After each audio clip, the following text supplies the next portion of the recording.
Primetili ste da za ovih nekoliko godina koliko snimam testove motocikala nije bilo toliko Kawasakija osim onih polovnih, novih gotovo pa uopšte nije bilo. Ne zato što ja nisam želeo, nego prevashodno zato što nije bilo ozbiljnosti u prodavcu Kawasakija. Nije bilo ozbiljnog prodavca Kawasakija, niste imali ozbiljno zastupništvo i sve ostalo. Od prošle godine se to, hvala Bogu, promenilo na bolje, kada je Trio Motors uzeo da se ozbiljno pozabavi Kawasakijem, hvala Bogu kažem, tako da ove godine će biti Kawasakija na testu, a danas, kao što piše u naslovu, Kawasaki Versys 1000.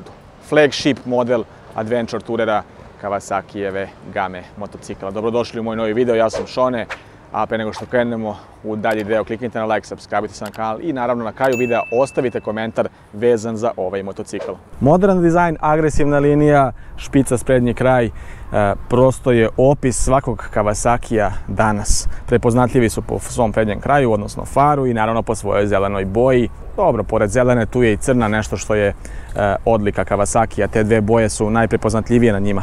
Šta je to što pokreće ovaj flagship model iz njihove Touring klase? Četvorocilindraš, redni, zapremine 1043 kubna centimetra, koji u ovom slučaju razvija 120 konjskih snaga pri nekih 9000 obrtaja u minuti i 102 Nm obrtnog momenta pri nekih 7500 obrtaja u minuti. Da li će to biti dovoljno, danas ćemo vidjeti na testu kada ga budem provozao i kada budem probao i krivine i kada budem probao malo startnosti i sve ostalo. Bitno je napomenuti da je vodeno hlađen i posjeduje 600-stepeni menjač koji svoju snagu prenosi preko lanca i lančanika na zadnji točak.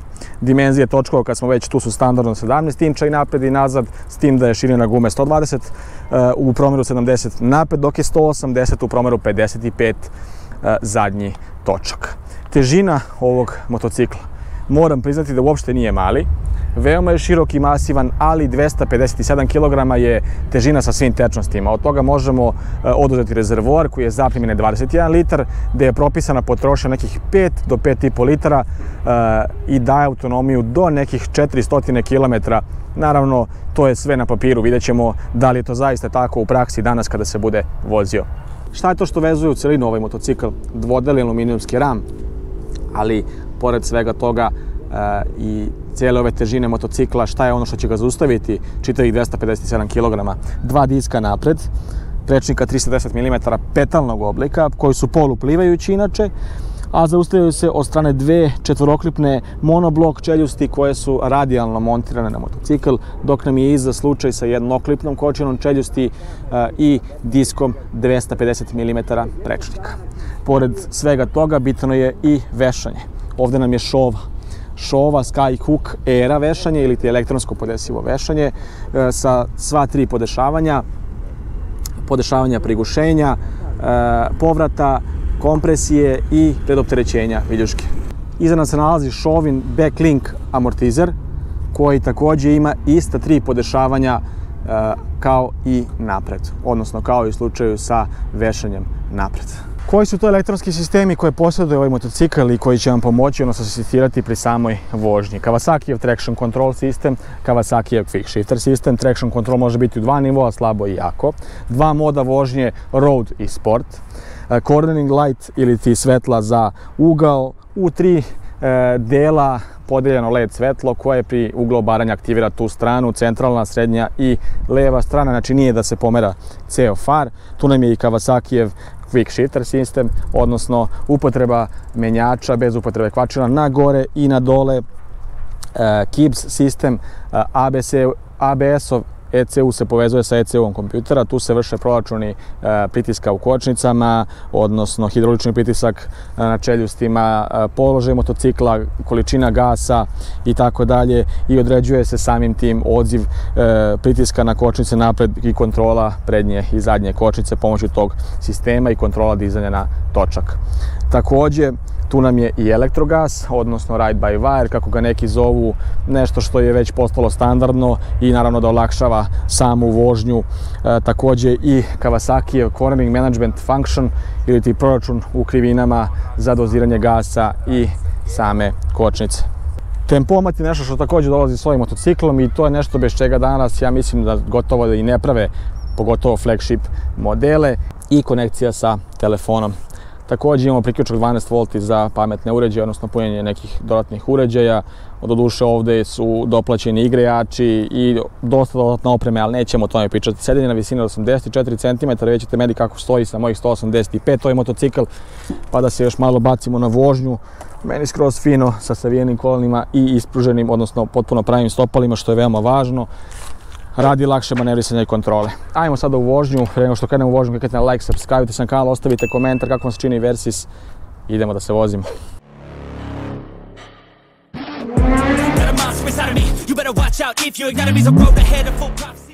Pravi ugođaj ovog motocikla osjećate na putevima van grada. Prosto, na autoputu ovo je takva lađa, na otvorenim putevima stvarno jedan opis ovog motocikla bi bila lađa. Zašto? Zato što bukvalno plovi, ništa ne osjeća. Nisam digao vizir do kraja gore, znači na pola sam sada otprilike, moglo bi to još da se skrati, da ne udara skoro pa ništa, samo u vrh kacige.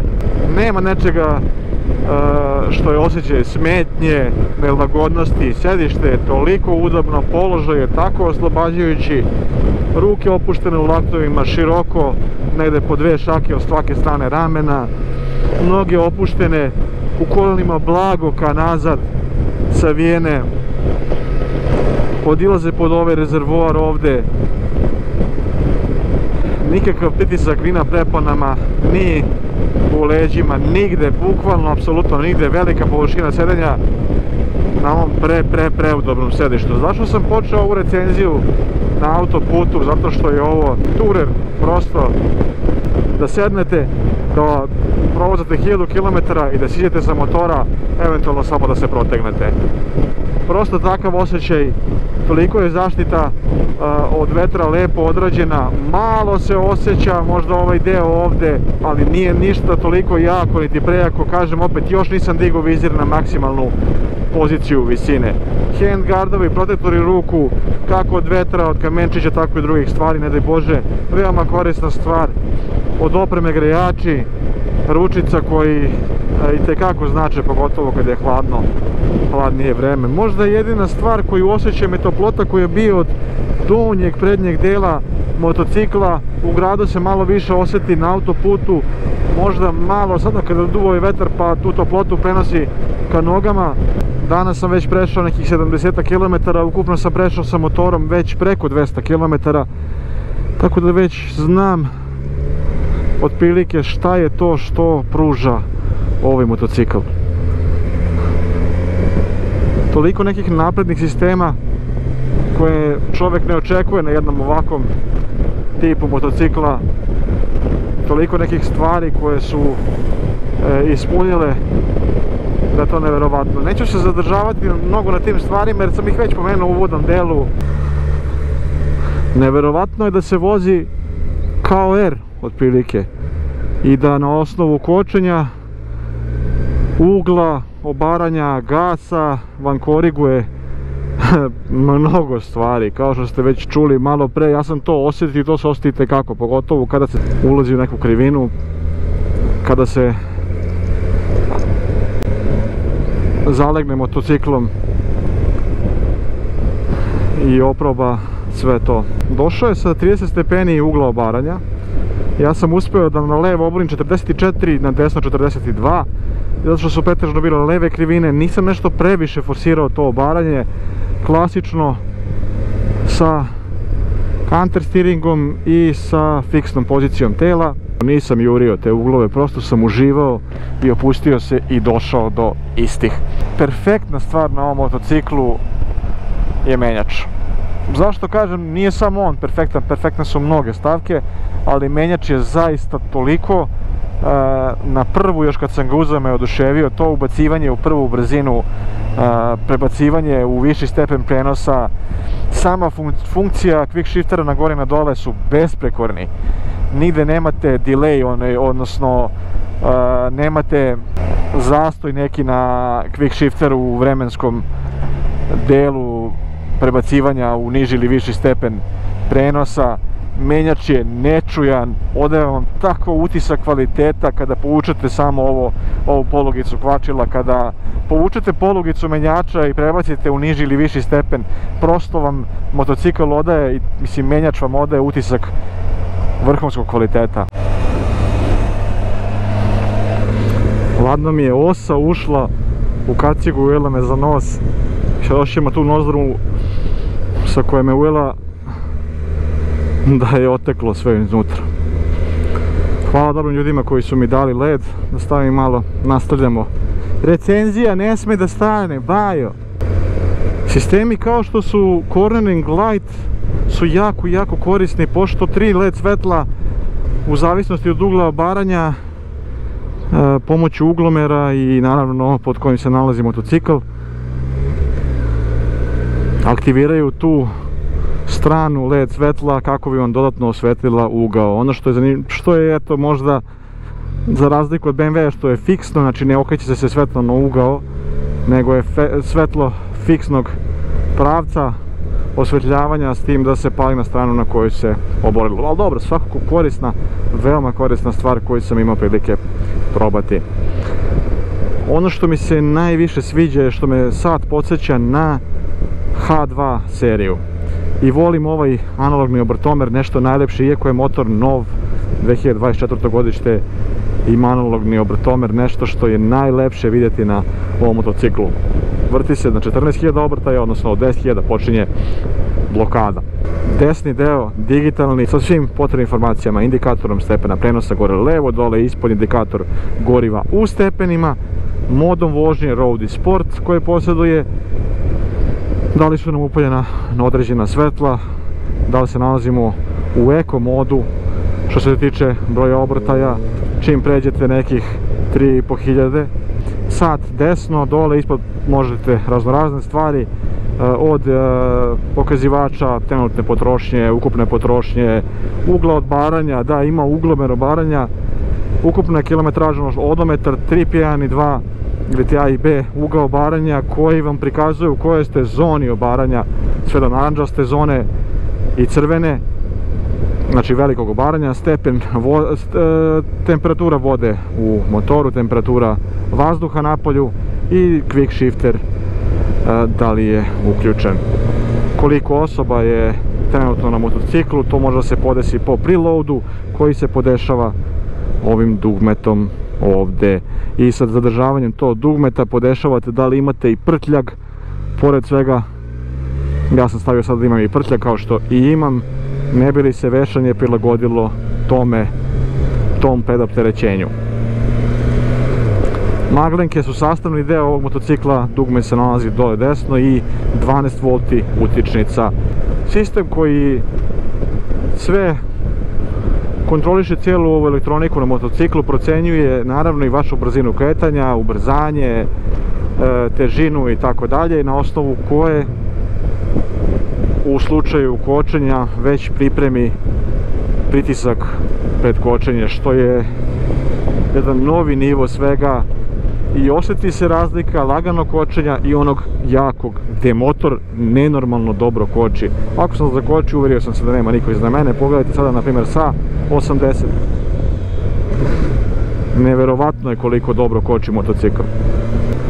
Malo prednji kraj prilikom jakog stiskanja kočnice utone, što je i normalno, ali ja sam zaista prezadovoljan. 120 konjskih snaga je nešto što je dovoljno za ovaj motor i nešto što zadovoljava sve one potrebe da se ne osjeća gubitak snage i kada je suzač sa vama i kada ste sami. Osjeti se na ubrzanju možda, ubrzanje je odlično, osjeti se možda nekada kada ste u višem stepenu prenosa da prosto bi bilo dobro da na ovom motociklu imate bar još nekih 20-30 konjskih snaga. Da bi to bilo možda idealno. Ajde da probamo ubrzanje.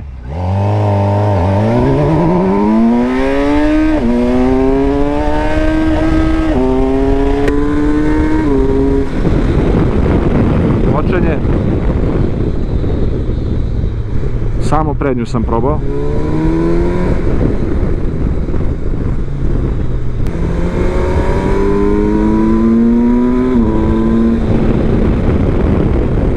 Sad ću ga pustiti u sport mod, da vidim razliku. sad smo u sportu, jednostavno se menja u toku vožnje zadržavanjem od dugmeta.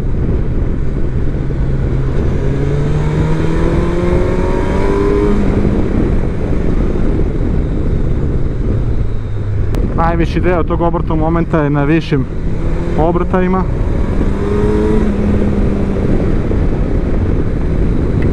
Što je i za očekivati, ali se najviše i osjeća od nekih 6000.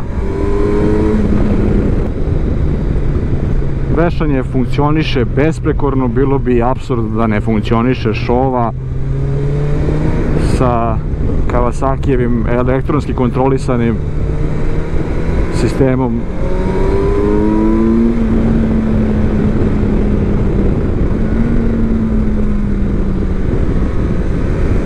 Uopšte se ne osjeća toliko ta brzina. Vi sad idete ovdje 100 na sat. Prosto i kad se ide brzo ne osjeća se previše. Ovdje se osjeti možda taj manjak snage kad imate neku veliku uzbrdicu, pa sad to ubrzanje na srednjim višim obrtajima. Osjeti se da tu malo manjka.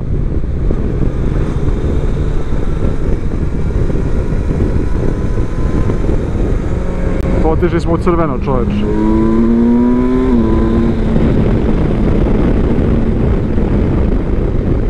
Wow.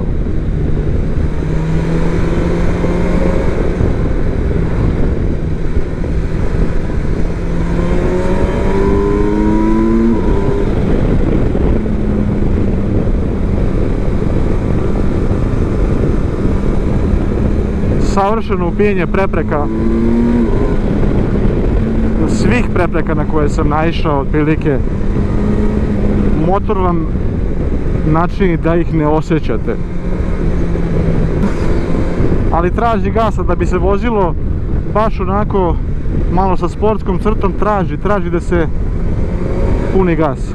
Na ovom motociklu je i Kawasaki Trio Motors stavio dosta dodatne opreme, od slajdera do Akrapović slip-ona, te ima znatno lepši zvuk. Bio bi još bolji kada tu ne bi bilo Euro 5 normi izduvnih gasova, te samim tim i katalizatora i svega ostalog.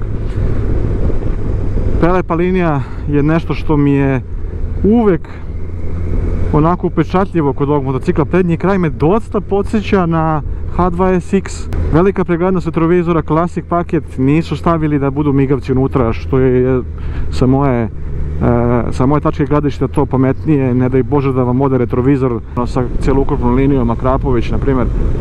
Ovaj motor bi zvučao i zvučat će tek bombastično.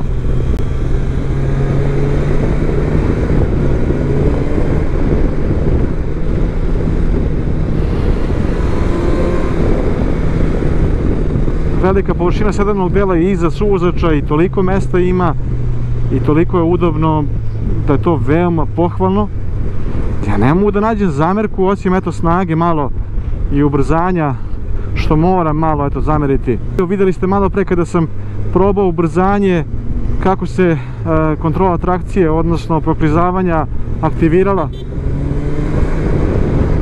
i radila svoj posao sve vreme, s tim da sam osjetio malo to oduzimanje gasa u tom trenutku.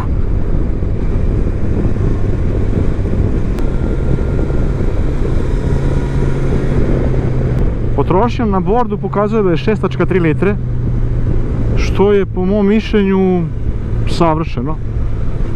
Obično se očekuje da ovolikih motori troše mnogo više i da nećete moći baš nešto mnogo da se vozite sa velikom autonomijom nekom.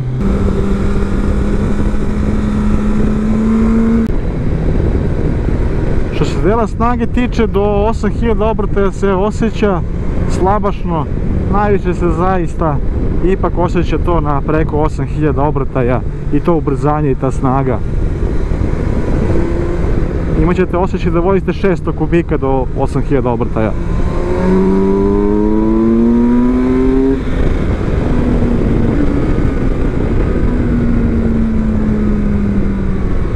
Vreme je za sumiranje utisaka vezanih za ovaj test. jedan odličan motocikl koji će vam pružiti putne performanse gotovo idealne, odnosno da se osjećate kao da ste u avionu, odnosno da vozite lađu. Šta to znači? Znači da udobno, bez nekih jakih udara vetra, znači da ne osjeća brzinu i znači da ćete od tačke A do tačke B, na primjer 1000 km stići tako da jednostavno ustanete, protegnete se i kao da se niste ni vozili. Snage malo kaska, odnosno nedostaje i to je možda jedna stavka koja će izgubiti maksimalnu ocenu, tako da ću za snagu sigurno dati ocenu 3.5 od 5. Nedostaje, osjeća se takođe i ubrzanje, tera vas da vozite na visokim obratajima kako bi to imalo nekog osjećaja jačeg ubrzanja i da se izvlači ta snaga. Ubrzanje snaga 3.5 od 5. Kočenje je fenomenalno, zaista na jednom turiru nisam osjetio toliko dobro i jako kočenje kao što je to slučaj sa ovim motociklom i tu definitivno dajem maksimalnu ocenu jer stvarno vrhunski koči. Pogotovo ukomponovano sa sistemom koji pripremi hidrauličnu kočnicu, odnosno pritisak u kočnici u određenim slučajevima toliko da vam poboljša taj odziv kočnice i sam osjećaj kočenja. Fenomenalan menjač, quick shifter koji zaista besprekorno funkcioniše. Ja kažem, sve su ukomponovali, jedina takođe možda stavka koja će na komforu imati jedan minus je grejanje. Grejanje motocikla se osjeća od prednjeg donjeg dela koje ide na noge.